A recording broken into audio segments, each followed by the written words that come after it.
안녕하세요, 여러분. 소울 스토리타임에 오신 것을 환영합니다. 드디어 돌아왔습니다. 레나 존스 작가의 에거사 오들리 박물관 살인 사건을 시작합니다. 한 권에서 비밀 열쇠의 진실을 찾아냈던 천재 소녀 탐정 에거사 오들리. 이번에는 런던의 유명 박물관에서 벌어진 기이한 살인 사건을 해결하러 왔습니다. 과연 에거사는 이번에도 범인의 흔적을 찾아낼 수 있을까요? 지금 함께 그 두 번째 모험 속으로 떠나볼까요? 시작합니다. 6장. 버려진 지하. 누군가 나무북을 두드리고 있다. 아니, 내 머린가? 아니, 내 방문. 인가? 아. 나는 억지로 눈을 뜨고 정신을 집중했다. 네? 에거사, 들어가도 되니? 네, 그런 것 같아요. 아빠가 들어왔다. 아빠는 벌써 어두운 초록색 폴로 셔츠에 하이드파크의 공식 로고가 찍힌 수석 정원사 유니폼을 입고 있었다. 아빠가 내게 뭔가를 건넸다. 나는 눈을 가늘게 뜨고 그걸 쳐다보았다. 그건 검은색이었고, 그리고 전화 받아. 에거사. 아빠는 여전히 정신을 차리지 못하는 나를 보며 말했다. 아, 고마워요. 내가 전화기를 받아들자 아빠가 방에서 나갔다. 에거사? 수화기에서 리암의 목소리가 들렸다. 에거사 너 거기 있어? 리암의 목소리에 걱정이 묻어났다. 정신을 차려야 해. 응, 제자리에 제대로 있어. 내가 아직도 제대로 정신을 차리지 못한 채 대답했다. 아니, 적어도 여기 있긴 해. 너 괜찮아? 어젯밤에 너한테 전화를 얼마나 많이 했는지 알아? 그랬어? 미안. 다른 일을 하느라 정신이 없었어. 두 번째 시험? 리암이 목소리를 낮춰 말했다. 지금은 말 못해 안심할 수 없거든. 누가 듣고 있을지도 몰라. 내가 갈까? 눈을 찡그리고 침대 옆에 놓인 시계를 보았다. 아침 6시였다. 정말? 중요한 일이잖아. 벌써 가는 중이야. 10분 안에 도착할 것 같아. 알았어. 전화기를 침대 옆 테이블에 내려놓으려고 했지만 빈 머그잔과 접시들 때문에 공간이 없어서 그냥 바닥에 올려두었다. 몸을 끌어올려 똑바로 앉았다. 정신 차려, 에거사. 얼른 일어나서 옷 입어. 나는 스스로에게 엄중하게 말했다. 다행히 주변에 올리버 말고 내 말을 듣는 사람은 없었다. 올리버는 한쪽 귀를 쫑긋 세웠을 뿐 내 이상한 행동은 무시해줬다. 실은 올리버도 너무 졸려서 나한테 신경 쓸 겨를이 없는 것 같았다. 나는 10분 동안 더 누워있다가 결국 침대 밖으로 나왔다. 얼른 씻고 교복을 입은 뒤 머리를 빗었다. 거울 속 내 모습을 바라보니 눈 아래에 다크서클이 선명했다. 어렵사리 아래층으로 내려갔다. 벌써 주방에 들어온 리암이 아빠와 잡담을 나누다 나를 보더니 씩 웃었다. 안녕, 게으름뱅이 씨. 리암, 뭐 이렇게 일찍 왔어? 나는 리암에게 소리친 뒤 아빠를 보았다.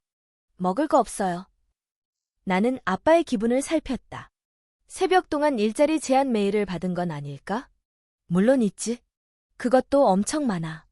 토스트, 시리얼, 달걀. 뭐든 좋을 대로 먹어. 나는 잠이 부족해 뻑뻑한 눈으로 아빠를 살폈다. 아빠가 창턱에 있던 원예용 장갑을 집어들었다. 나는 일하러 가봐야 할 일이 무지 많거든. 아빠는 집을 나섰고 나는 아침을 먹기 시작했다. 리암이 여기 없었다면 아빠한테 코널 일을 물어봤을 거다. 오늘 밤까지 기다려야 한다고 생각하니 조바심이 났다. 내가 오묵한 그릇과 접시를 가져와서 토스터에 빵을 넣는 동안 리암은 식탁 의자를 끌어당겼다. 그러고는 내 맞은편에 앉았다. 무슨 일이야? 리암이 물었다. 내가 그릇에 콘플레이크를 쏟아붓다 말고 위를 올려다보았다. 뭐? 너희 아빠 말이야. 너랑 아빠 사이의 이상한 분위기가 감돌잖아. 나는 잠시 주저했다. 이사를 가게 될지도 모른단 말을 리암에게 해도 되는지 확신이 서지 않았다. 리암은 그런 내 고민을 얼른 덜어주었다. 좋아, 내키지 않으면 말 안 해도 돼. 근데 넌 괜찮아? 내가 어깨를 으쓱했다. 나아졌어. 근데 리암, 우리 대화 주제를 좀 바꿀까? 그러지 뭐, 너 두 번째 시험 과제는 받은 거야? 응, 그건 나중에 얘기해 줄게. 아침 먹을 동안 내가 조사한 거부터 얘기해 줄래? 알았어. 그 싱크홀은 워털루 앤드시티 라인 노선 바로 위에서 발생했어. 내가 아래에 뭐가 있는지 알고 싶다고 해서 알아봤어. 나는 시리얼을 입안 가득 퍼넣으며 집중하느라 인상을 썼다. 워털루 앤드시티 라인 노선은 워털루역과 뱅크역 사이를 왕복 운행하는 급행 노선이다. 이 노선을 지나는 지하철은 다른 역에서는 정차하지 않는다. 워털루역과 뱅크역은 런던 시내, 런던에 있는 모든 장소가 시내겠지만 에 위치해 있다. 나는 반응을 요구하는 리암을 애써 무시하며 얼른 시리얼을 마저 먹었다. 그러다 끝내 손을 들어 올렸다. 쉿, 나 지금 생각 중이니 조금 이따 얘기할게. 좋아, 물론 내가. 리암이 집에서 가져온 신문을 집어들고 넘기기 시작했다. 나는 시리얼 먹은 그릇을 싱크대 안에 넣고 손목시계를 확인했다. 토스트를 먹을 시간은 없었다. 너 학교 갈 준비 다 하고 온 거야? 내가 물었다. 당연하지. 좋아. 그럼 가자. 리암이 일어서서 의자를 안으로 밀어 넣었다. 어디 가게? 런던 도서관. 뭘 좀 찾아야 해. 이 시간에 문 안 열 텐데. 그건 나한테 맡겨. 내가 말했다. 좋아, 그럼. 난 택시비를 낼게. 나는 오늘 아침 들어 처음으로 환하게 웃었다. 좋아. 근데 나 조느라 차 안에서 자꾸 윙크할지도 몰라. 리암이 큰 길에서 블랙캡을 불러 세웠고 우리는 세인트 제임스 광장에 있는 도서관으로 총알처럼 날아갔다. 도서관에 도착할 무렵에는 뒷좌석에서 리암의 어깨에 머리를 대고 있는 게 너무 편안해서 빨리 도착해 버린 것이 아쉽기까지 했다. 리암이 택시비를 냈고 우리는 택시에서 내렸다. 리암은 늘 현금을 두둑이 가지고 다닌다. 리암의 부모님은 해외에서 일했는데 지난 몇 년 동안 홍콩에 있어서 거의 만나지 못했다. 리암에게는 절대 말하지 않겠지만 나는 리암처럼 부모님 없는 큰 아파트에 혼자 사는 것보다 작은 오두막일지라도 아빠와 함께 사는 게 훨씬 좋다. 우리는 런던 도서관으로 갔다. 불은 다 꺼져 있었고 정문도 꽉 닫힌 채 잠겨 있었다. 닫혔네. 리암이 말했다. 알아. 하지만 괜찮아. 나는 특별한 방식으로 문을 노크했다. 일종의 암호였다. 차차차 리듬이었지만 굳이 리암에게 설명하지 않았다. 이곳을 지키는 사서와 그의 아내는 사교 댄스를 추는 취미가 있었다. 안에서 누군가의 움직임이 느껴지더니 여러 개의 나사와 자물쇠가 풀리는 소리가 들렸다. 그리고 마침내 문이 열렸다. 애거사양. 나이 많은 사서 클라이브가 모자를 들어 올리며 정중하게 인사했다. 클라이브. 나는 어떻게 인사해야 할지 주저하다가 마침내 고개를 살짝 숙여 예의를 표했다. 클라이브처럼 위험 있는 사람을 이름으로 부르는 게 좀 무례하게 느껴졌지만 아저씨는 항상 편하게 불러달라고 우겼다. 그리고 리암님 반갑습니다. 클라이브가 말했다. 안녕하세요, 클라이브. 오히려 리암은 자연스럽게 말했다. 클라이브가 주변에 경찰이 있는지 확인하는 불법 노점상처럼 이리저리 살핀 뒤 우리에게 들어오라고 고갯짓했다. 들여보내주셔서 감사합니다. 내가 말했다. 얼마든지요. 언제든 부탁만 하세요. 클라이브가 목소리를 낮췄다. 단 아무한테도 말하지 마세요. 질투심 많고 도서관을 사랑하는 사람들에게서 분노의 편지를 받고 싶진 않으니까요. 리암이 웃었다. 얘기 안 할게요. 약속해요. 클라이브가 내게 열쇠를 건넸고 우리는 락커 하나의 가방을 집어넣었다. 클라이브는 도서관 서가가 있는 쪽을 가리켰다. 얼마든지 이용하세요. 클라이브가 말했다. 그런데 우리가 찾는 게 뭐야? 서가로 가는 길에 리암이 물었다. 워털루 앤드시티 라인 노선의 구조도, 그리고 버려진 대형 박물관 지하철역의 세부 사항이 기록된 자료. 리암이 낮게 탄성을 질렀다. 또 설계도군. 그럼 뭘 줄 알았어? 설마 우리가 마블 코믹스나 읽으러 여기 왔겠어? 리암의 얼굴이 환해졌다. 여기에 그런 것도 있나? 내가 눈을 흘겼다. 글쎄, 잘 모르겠는데. 하지만 그것 때문에 온 건 절대 아니야. 알겠어? 네, 알겠습니다. 조사가 먼저지요. 우리는 지난번에도 조사해본 경험이 있어서 어디를 찾아봐야 할지 잘 알고 있었다. 지하 시스템에 관한 설계도를 찾는 데는 오랜 시간이 걸리지 않았다. 우리는 책꽂이를 쭉 훑었다. 워털루 앤드시티 라인. 리암이 폴더 하나를 끄집어냈다. 좋아. 이젠 대형 박물관 역에 관한 자료는 뭐든 찾으면 돼. 하지만 그건 말처럼 쉬운 일이 아니었다. 현재 운행하는 역에 관한 정보는 많은 반면 운행이 중지된 역을 기록해 둔 자료는 마치 처음부터 존재하지 않았던 것처럼 찾기가 훨씬 까다로웠다. 드디어 여러 폴더 사이에 끼어있는 작은 하드커버 책 한 권을 발견했다. 이틴 지하, 런던에 숨겨진 역들이라는 제목이었다. 나는 그 책을 책꽂이에서 빼낸 뒤 테이블에 앉아 워털루 앤드시티 라인 노선의 구조도를 찾고 있는 리암에게 다가갔다. 나는 리암 바로 옆에 앉았다. 우리가 찾는 게 뭐지? 리암이 또 물었다. 글쎄, 찾고 나면 그게 뭔지 알게 되겠지. 내가 말끝을 흐리며 대답했다. 나는 책을 휙휙 넘겨보았다. 대형 박물관 역과 관련된 세기는 없는 것 같았다. 하지만 훌륭한 참고 도서일지라도 엉성한 부분은 있기 마련이다. 책에는 다양한 지도와 설계도가 있었다. 나는 책을 넘겨 뱅크역을 지나는 노선들의 이미지를 살펴보았다. 그러다 뭔가를 발견했다. 뱅크역에서 지금은 존재하지 않는 대형 박물관 역까지 연결되는 노선이 있었다. 나보다 훨씬 더 큰 설계도를 보고 있던 리암 또한 사용되지 않는 기찻길을 찾아 손가락으로 짚고 있었다. 우리는 서로를 마주 보았다. 이게 무슨 뜻이지? 리암이 물었다. 정확히는 모르겠어. 하지만 저 아래에 무슨 일이 있었는지 알려면 지하에서부터 싱크홀을 조사해야 한다는 건 알겠어. 그 여자가 너한테 손 떼라고 말했잖아. 그건 좋지 않은 생각 같아. 내가 활짝 웃었다. 내가 그 여자 말을 들을 거라고 생각하진 않겠지. 안 그래? 리암이 슬픈 표정으로 고개를 끄덕였다. 내가 널 너무 잘 알지. 리암이 손목시계를 들여다보더니 깍 비명을 내질렀다. 헉, 우리 여기서 나가야 해. 이러다간 학교에 늦겠어. 리암이 다시 택시를 타고 가자고 했다. 그러나 이번에는 러시아워에 걸려버렸다. 차가 너무 많아서 세인트레지스까지 가는 길은 꽉 막혔고 우리는 좌절했다. 결국 리암이 중간에 택시비를 냈고 우리는 마지막 몇백 미터를 내려서 걸어야 했다. 정확히 말하면 리암은 가볍게 뛰었고 나는 걸었다. 리암은 나보단 훨씬 학교 당국에 협조적이었기 때문에 학교에서 문제가 생기는 걸 못 견뎌 했다. 학교에 도착하자 퍼킨스 씨가 교문을 지키고 있었다. 리암이 어깨 너머로 애원하듯 나를 돌아보았다. 애거사, 서둘러. 제발. 내가 일부러 고약하게 굴고 있는 건 아니었다. 다만 숨을 헐떡거리면서 땀에 젖은 채 학교에 도착하고 싶지는 않았다. 겨우 학교 안으로 들어갔지만 복도는 텅 비어 있었다.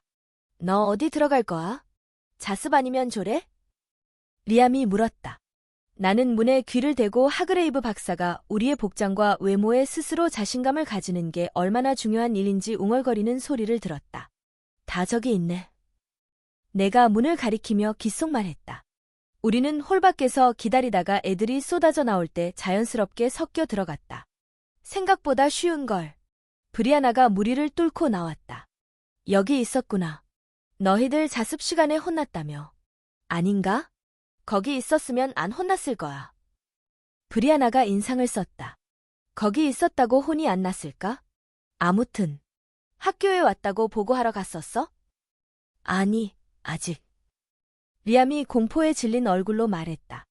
나 지각 보고하는 거 처음이야. 리암이 웅얼거렸다. 브리아나가 나와 눈을 맞추곤 희죽거렸다. 너무 뭐라 하지 마. 리암은 완벽한 출석 점수를 자랑하거든. 내가 브리아나에게 말했다. 근데 이제 다 망했어. 리암이 슬픈 목소리로 말했다. 적어도 넌 외모 때문에 야단 맞진 않았잖아. 브리아나가 말했다. 조례 가는 길에 복도에서 하그레이브를 만났는데 나더러 당장 머리를 자연스러운 색으로 바꿔 놓으라잖아. 그래서 내가 파란색은 완벽하게 자연스러운 색깔이라고 말했지. 하늘, 바다. 우리 존경받는 교장 선생님이 그걸 어떻게 받아들이셨어? 내가 물었다.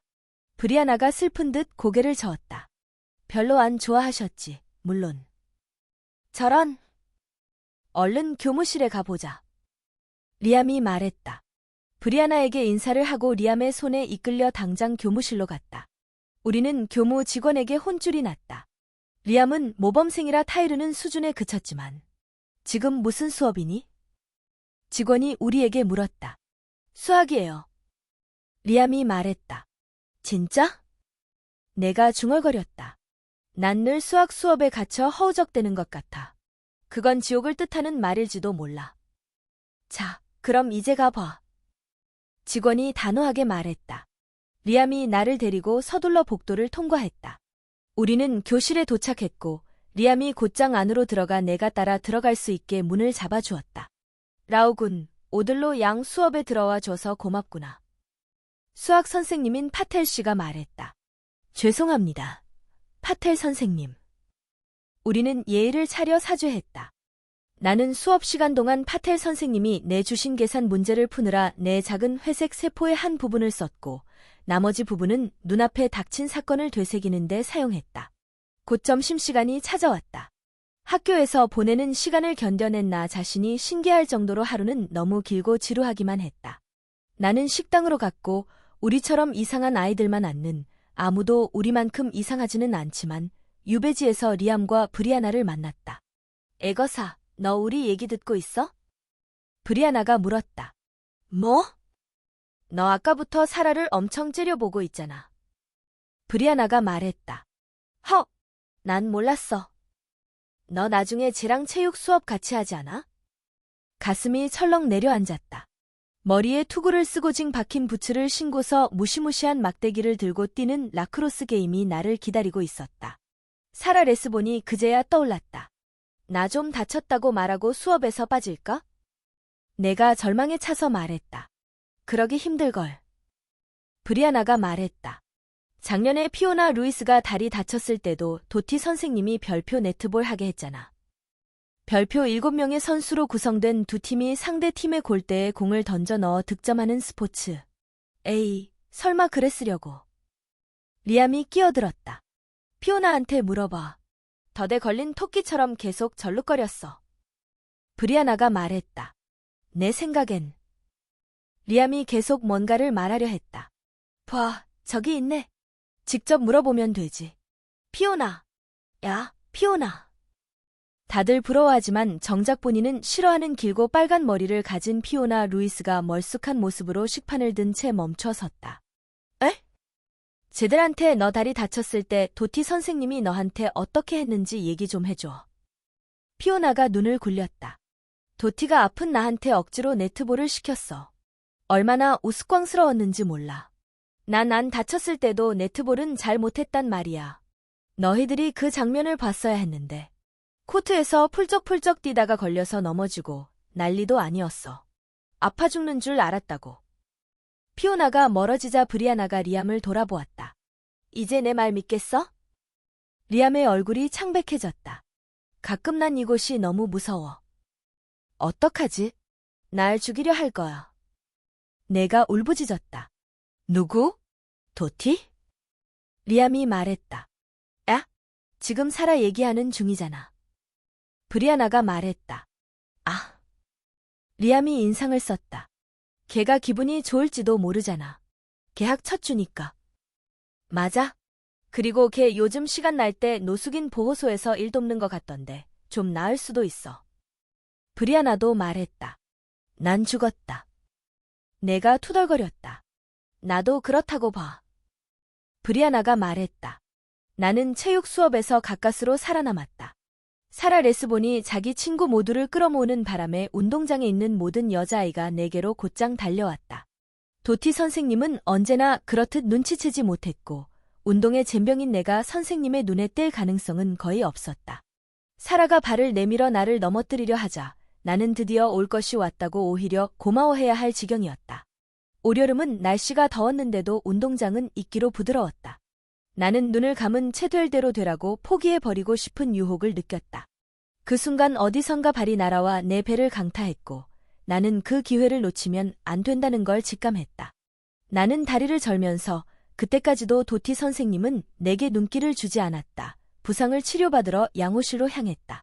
그러나 치료가 늘 그렇듯 반창고 하나 붙이고 교실로 돌아가는 게 전부였다.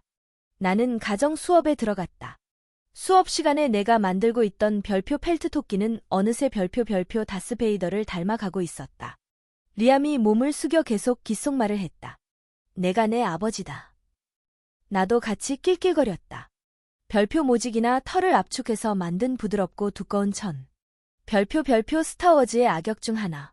드디어 4시 10분이 되었고 하루를 마감하는 종이 울렸다. 나는 절룩거리며 집으로 향했다. 정강이의 진흙이 묻어 있었고 모르긴 해도 귀 뒤에는 더 많은 흙이 묻어 있을 터였다. 리암이 교문 밖으로 나서는 길을 동행해 주었다. 진흙 잘 털어내. 버스 정류장으로 가며 리암이 내게 소리쳤다. 집에 도착했을 때 아빠는 아직 퇴근 전이었다.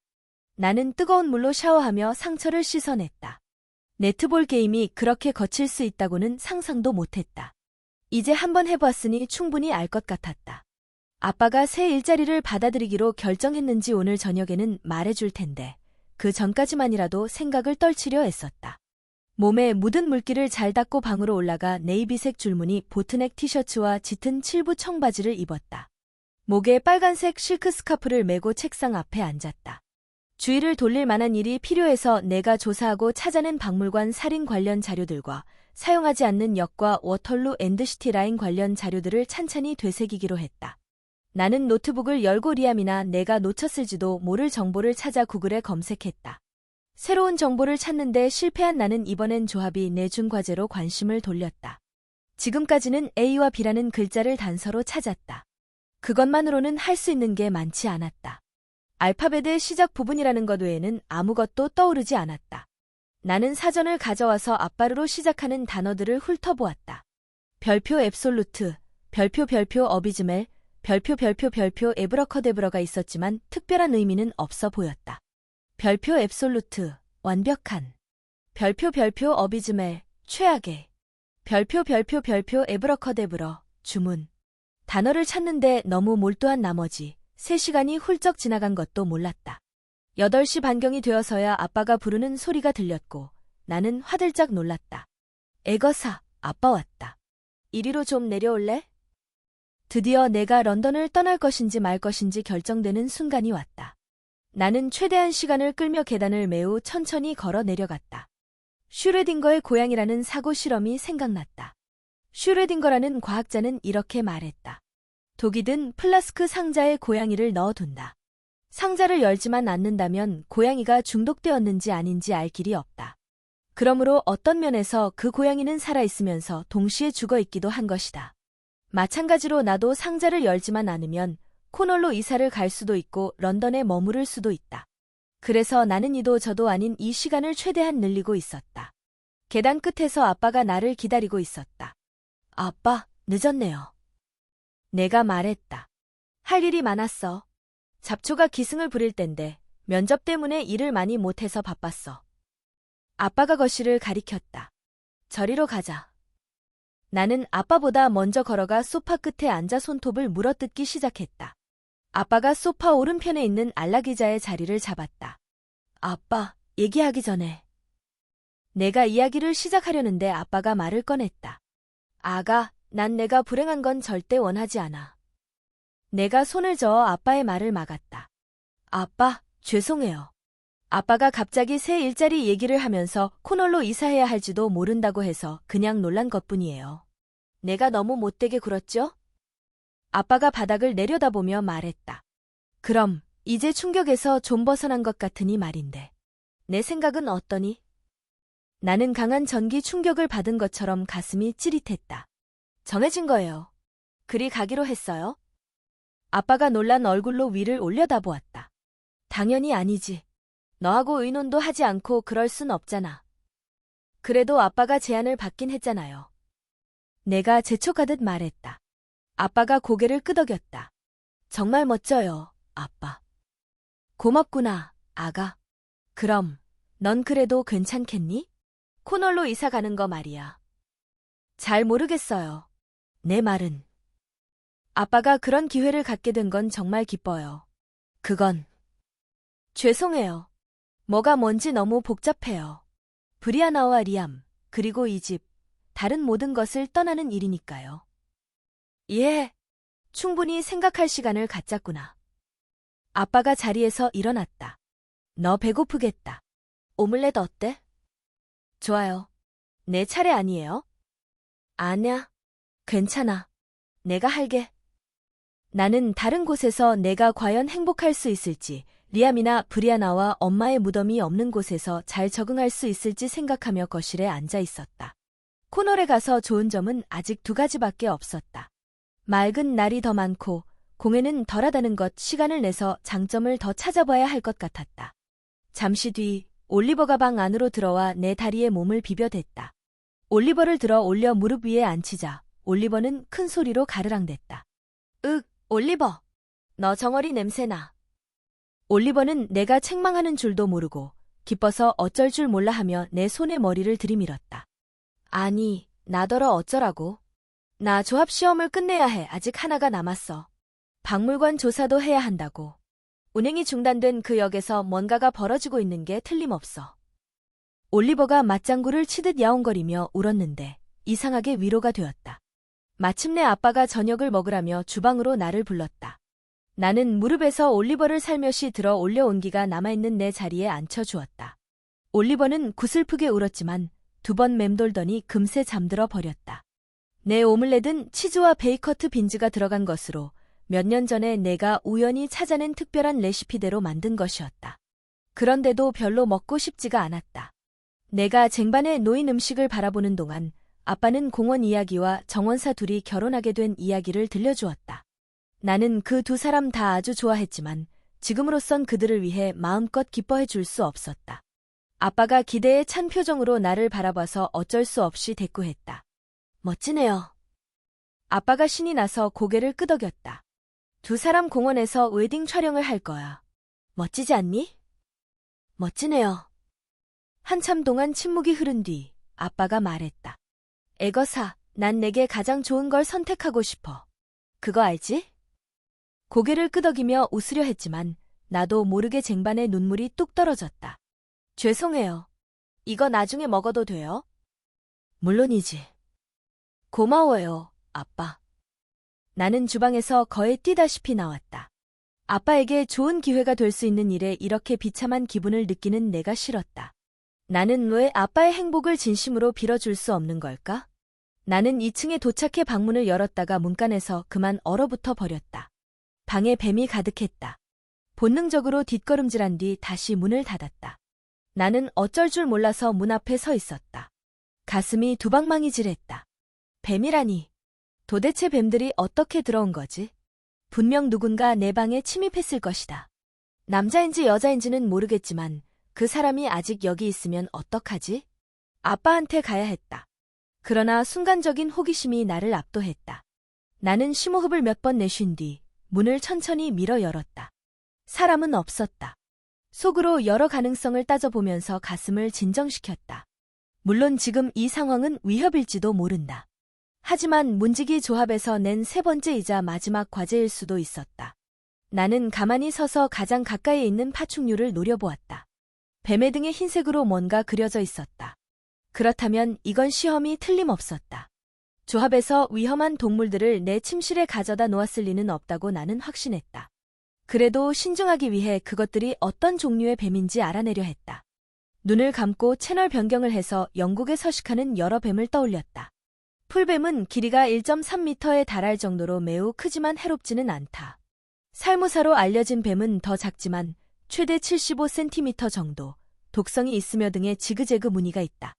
나는 눈을 뜨고 더 자세히 보았다. 위험해 보이는 무늬가 없어서 크게 안심했다. 이 뱀들은 독성 있는 생물체가 아니었고 크기가 작고 금색인 걸 보면 뱀도 아닌 듯했다. 혀를 날름거리고 몸통이 뱀같이 생겼지만 실은 뱀도마뱀으로 불리고 다리가 없는 게 특징인 도마뱀의 일종이었다. 그러므로 절대 해롭지 않다. 안심한 나는 안으로 걸어 들어가 문을 닫고 조심조심 발을 디뎠다. 확실하진 않지만 뜨거운 손으로 만지면 파충류가 화상을 입을 수 있다는 소리를 들은 기억이 있어서 일단 장갑을 끼고 도마뱀 한 마리를 집어들었다. 등에는 작은 숫자와 글자가 적혀 있었다. 코널에 대한 생각은 시험의 마지막 단계에 이르렀다는 흥분 때문에 이미 사라지고 없었다. 나는 퍼스펙스 상자에서 올빼미 똥을 비우고 그 안에 도마뱀들을 한 마리씩 넣으며 각각의 쓰인 글자를 기록장에 적어두었다. 그러고는 책장 뒤나 침대 아래에 혹시 남은 도마뱀이 없는지 확인했다. 바닥에 배를 깔고 엎드려 있는데 아빠가 문을 두드렸다. 애거사, 너 괜찮니? 괜찮아요. 내가 소리쳤다. 나 들어가도 돼? 지금은 안 들어오면 좋겠어요. 침대 아래에서 재빨리 움직이는 뱀도마뱀을 잡으며 내가 소리쳤다. 그럼 혼자 있을 시간을 좀 더 줄게. 나중에 얘기하고 싶으면 말해. 네, 고마워요, 아빠. 아빠가 아래층으로 내려가는 소리가 들렸다. 나는 마지막 뱀도마뱀을 상자에 넣은 뒤 책상에 앉아 도마뱀의 등에 적힌 글자와 숫자를 바라보았다. 처음에는 그것들이 단순히 스펠링 순서를 바꾼 단어여서 숫자가 지시하는 순서에 따라 글자를 재배열하면 되는 줄 알았다. 도마뱀 몇 마리에는 글자 없이 숫자만 있었는데 이건 여백을 나타내는 게 틀림없었다. 정리해보니 이런 식이었다. 원지 2y 3m 4j5 6y 7 8f 9c 10y 11g 12 13g 14c 15 16g 17x 18j 19 20q 21w 22p 23y 24i 25z gymjy fcyg gc gxj qw pyrz 이게 제대로 된 문장일 리 없었다. 그때 문득 단서가 되려면 배열을 다시 해야 한다는 걸 깨달았다. 암호를 해독하려면 풀기 전에 어떤 형태로 암호화가 진행되었는지부터 알아내야 했다. 우선 간단한 카이사르 암호부터 시도해보았다. 이 암호는 알파벳 전체가 암호 키의 숫자에 따라 하나 또는 그 이상의 칸만큼 앞으로 가거나 뒤로 가는 규칙이 있다. 예를 들어 암호 키가 1이라면 A는 C가, B는 D, C는 E가 된다. 나는 약 30분 동안 이런 식으로 암호를 풀어보았지만 아무것도 얻은 게 없었다. 나중에야 이 암호들이 일정한 규칙 없이 아무렇게나 배열되었다는 사실을 받아들여야 했다. 이런 암호를 풀려면 수없이 많은 시행착오를 겪는 수밖에 없었다. 나는 암호의 메시지를 연구하기 시작했다. 영어에서 철자 하나로도 완성되는 단어는 I와 A뿐이라고 알고 있다. 고전시 구절에만 쓰인 O를 포함시키지 않는다면. 암호에 있는 Y는 A와 같다고 생각했다. 왜냐하면 공식적인 메시지에는 I가 잘 등장하지 않으니까. 다음으로 철자 3개로 된 단어 GXJ는 더, and 혹은 U라고 생각해 보았다. 더를 먼저 넣어 보았다. 그러면 G가 T를 나타내게 된다. 이렇게 하면 T가 4번 들어가게 되면서 왠지 그럴듯해 보였다. 또 글자 E와 S도 제대로 자리를 찾아가는 듯하다. 나는 시행착오를 여러 번 겪고 또 편지에 자주 등장하는 문구를 떠올려 보면서 그럴듯한 단어를 계속 만들어 보았다. 마침내 아래와 같은 암호의 틀을 찾아냈다. 최종적으로 아래와 같은 메시지가 완성되었다. 섬으로 가는 배를 타라. Take a boat to the island. 나는 뱀도마뱀 상자를 집어서 올려두고 첫 번째 층계를 내려가 아빠가 열쇠를 보관해두는 곳으로 갔다. 내 직감이 맞다는 전제하에 필요할 만한 열쇠를 골라 쥐고 1층으로 내려갔다. 아빠는 세상을 지배하는 식물이 나오는 스릴러를 보고 있었다. 그럴 줄 알았다. 아빠는 식물이 주인이 되는 세상을 더 좋아할 거다. 잠깐만 공원에 나갔다 올게요. 내가 아빠에게 소리쳤다. 뭐라고? 아빠가 큰 소리로 되물었다. 밖에 나간다고요. 금방 돌아올게요. 아빠가 파충류 상자를 들고 있는 나를 발견하기 전에 서둘러 밖으로 나갔다. 빽빽한 덤불이 있는 곳에서 상자를 비웠다. 하이드파크에 뱀도마뱀이 있다는 이야기를 들은 기억은 없지만 파충류들이 무사히 살기를 바랐다. 그런 다음 달리기 시작했다. 순식간에 서펜타인 호수 옆 보트하우스에 도착했다. 그곳에는 대여용 보트가 있었다. 보트하우스를 운영하는 매니는 오늘 휴가를 가고 없었지만 아빠의 열쇠로 안에 들어갈 수는 있었다. 나는 창고 문 하나를 열고 그 안에서 노를 저어 움직이는 나무배들을 살펴보았다. 작은 배를 골라 로프를 잡고 창고 밖으로 끌어냈다. 10시가 넘은 시각이라 밖은 이미 어두워지고 있었다. 나는 호숫가로 보트를 끌고 간 뒤 배 안에 들어갔다. 그러고는 노를 젓기 시작했다. 나는 노를 꽤 잘 젓는다. 매니가 손님이 많지 않은 휴일에 종종 공짜로 보트를 탈 수 있게 해준 덕분에 연습을 많이 했다. 서펜타인 호수의 가운데 있는 섬에 가까이 다가가자 이상한 불빛이 보였다. 마치 딱정벌레 비슷한 거대한 반딧불이가 내는 빛 같았다. 더 가까이 다가가 보니 덤불에 랜턴 하나가 매달려 있었다. 그 불빛은 어스름해진 주변을 밝혀주는 친구 같았다. 내가 해독한 암호가 정확했음이 확인되는 순간이었다. 램프는 나를 안내해 주려고 이곳에서 빛나고 있는 게 틀림없었다. 나는 확신했지만 섬은 너무 조용했고 공기도 쌀쌀했다. 사람들에게서 수마일이나 떨어져 있다고 생각하니 고독감과 함께 내가 너무 약한 존재 같다는 생각이 들어 몸이 떨렸다. 어두운 밤에 튀어나오는 유령이나 괴물 같은 것들이 생각나기 전에 얼른 배를 묶는 기둥에 밧줄을 던져 고정시킨 뒤 밖으로 기어 나왔다. 랜턴을 향해 걸어가는데 대나무 줄기에 봉투 하나가 핀으로 꽂혀 있는 게 보였다. 봉투를 떼어내서 종이를 살펴보았다. 전에 받아본 적 있는 고급스러운 종이었다. 나를 이곳으로 데려온 이들은 문지기들인 게 틀림없었다. 나는 봉투를 주머니에 넣은 뒤 다시 노를 저어 원래 있던 자리에 보트를 가져다 놓고 보트하우스의 문을 조심스럽게 닫았다. 집에 돌아와 보니 TV가 꺼져 있었다. 아빠는 주방에서 손가락으로 식탁을 톡톡 두드리고 있었다. 내가 들어가자 아빠가 펄쩍 뛰는 신용을 했다. 너 어디 갔었니? 지금 몇 신 줄이나 알아? 그냥 공원에 갔었어요. 괜찮을 줄 알았어요. 방에서 뱀도마뱀을 발견했는데 안전하게 풀어주고 싶어서 그랬어요. 죄송해요. 아빠를 놀라게 할 생각은 없었어요. 아빠는 내 말에 더 심란해진 것 같았다. 뱀도마뱀? 다락에? 내가 고개를 끄덕였다. 그게 어떻게 다락에 와 있는지 아빠한테 물어보려고 했는데 아빠가 TV를 보고 있어서 못했어요. 아빠가 잠시 생각에 잠겼다. 내가 가져온 물건 안에 있었겠구나. 아, 그럴 수 있겠네요. 나는 아빠한테 거짓말을 하지 않아도 된다는 생각에 기뻤다. 아빠가 험악했던 표정을 조금 풀었다. 나한테 물어봤어야지. 난 내가 밤늦게 공원에 들어가는 게 걱정돼. 죄송해요. 다음엔 꼭 여쭤볼게요. 아빠가 내 정수리에 키스했다. 잘 자라, 아가. 우리 둘 다 너무 힘든 하루를 보냈어. 얼른 자. 네, 아빠도 안녕히 주무세요. 나는 위층으로 올라가서 아빠의 열쇠를 도로 잘 걸어놓고 내 방 책상에 앉아 봉투를 찢었다. 뭔가가 적힌 종이 한 장이 들어있었다. 제일 먼저 원 하나가 눈에 들어왔다. 나는 그 종이를 글자 A가 쓰인 종이 옆에 두고는 잠시 눈을 감고 B가 적혀있던 그릇에서 본 숫자 13의 이미지를 떠올려 보았다.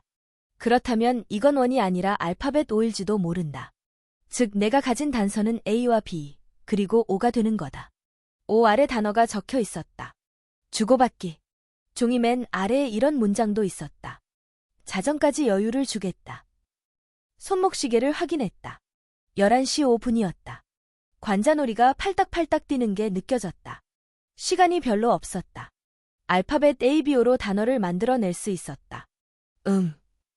먼저 보어로 생각해 볼 수도 있다. 런던 동물원에 가서 보아 구렁이라도 봐야 하나. 그러나 그 글자들이 내게 주어졌던 순서를 생각해 볼 때 ABO의 배열로 더 고민해 보기로 했다. 영국 오케스트라 협회, 어소시에이션 오브 브리티시 오어케스트러즈도 있지만 그건 좀 뜬금없어 보였다. 아보 캐년, ABO 캐니언이라는 뉴멕시코의 산길이 있지만 조합에서 학기 중에 나를 그곳으로 보낼 것 같진 않았다. 주고받기, 주고받기. 도대체 뭘 주고받을까? 선물? 협상? ABO, 주고받기. 그때 문득 떠오르는 생각이 있었다. ABO는 혈액형 분류법 중 하나를 가리키는 말이다. 나는 장비가 필요할 경우를 대비해 배낭을 손에 쥐고 머리에 베레모를 썼다. 그런 다음 채광창으로 기어나가서 나무를 잡고 내려갔다. 11시 15분이었다. 제 시간에 도착할 수 있기를 바랐다. 마거릿 스트리트에 있는 웨스트 엔드 도너 센터는 런던에서 가장 큰 헌혈 센터다. 나는 버스를 탔다. 뒤쪽에 취객 한 명이 내내 혼잣말을 중얼거렸지만 다행히 내게 말을 걸지는 않았다. 취객과 칭얼대는 아기를 아는 지쳐 보이는 여성이 있을 뿐 버스는 텅텅 비어 있었다. 나는 마거릿 스트리트에서 가장 가까운 버스 정류장에 내렸다. 내가 도착했을 때 헌혈 센터의 문은 완전히 닫혀 있었다. 그러나 작은 창문 하나에서 빛이 새어나오고 있어서 나는 부드럽게 문을 두드렸다. 잠시 뒤 유니폼을 입은 간호사가 정문의 모습을 드러냈다. 문 닫았습니다. 간호사가 말했다. 네, 근데 제가 약속이 있어서요. 간호사가 미간을 찌푸렸다. 이름이 뭐죠? 오들로예요. 에거사 오들로. 간호사가 종이를 보더니 고개를 저었다. 내가 급하게 덧붙였다. 펠리시티 레모는요? 드디어 여자가 고개를 끄덕였다. 들어와요. 나는 간호사를 따라 진료실 안으로 들어갔다. 텅 빈 하얀 복도를 지나 이중문을 통과한 뒤 아까와 비슷한 흰색 복도를 따라갔다. 근무 시간이 아닌 병원은 뭔가 불길한 분위기를 풍겼다. 많은 스릴러 영화에서 꼭 이런 장소가 배경으로 나온다. 사악한 의사는 그곳에서 주인공의 힘을 제거하기 위한 불법 수술을 감행한다. 혹시 내가 완전 헛다리 짚은 거면 어쩌지? 제 발로 덫에 들어온 거라면? 우리 어디 가는 거예요? 나보다 앞서 성큼성큼 걸어가는 간호사의 등에 대고 물었지만 대답이 없었다. 이미 너무 늦었나. 마침내 우리는 복도 끝에 도착했고 간호사가 진료실 문을 두드렸다. 여자가 문을 열고 내게 들어가라고 고갯짓을 했다. 나는 친구를 만나게 될지 적을 만나게 될지 불확실한 상태의 겁을 먹어서 손바닥이 축축해질 정도로 진땀이 났다. 바로 그때 내 눈앞에 돌리베이라 교수의 웃는 얼굴이 나타났다.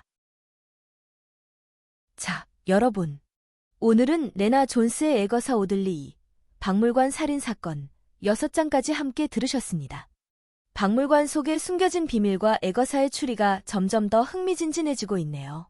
다음 챕터에서는 어떤 새로운 단서가 등장할까요? 다음 이야기에서 만나요. 편안한 밤 되세요. 안녕.